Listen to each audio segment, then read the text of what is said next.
Müəllim ismi hansı nümunədəki nöqtələrin yerinə işlənsə, nə sualına cavab verər? Müəllim nə sualına cavab vermək üçün ya qeyri-müəyyən təsirli halda olmalıdır, ya da qeyri-müəyyən yəli halda olmalıdır. Çünki adlıq halda müəllim kim sualına cavab verir?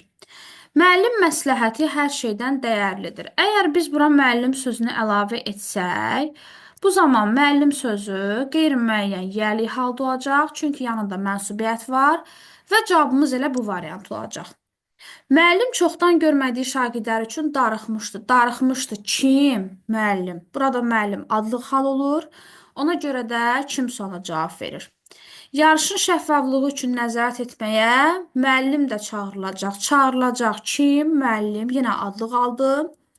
Müəllim Eldar bu kəndə yeni gəlmişdi. Bura müəllim sözünü əlavə etsək, bu zaman isim sifətləşir, hansı sualına cavab verir, hansı Eldar, müəllim Eldar.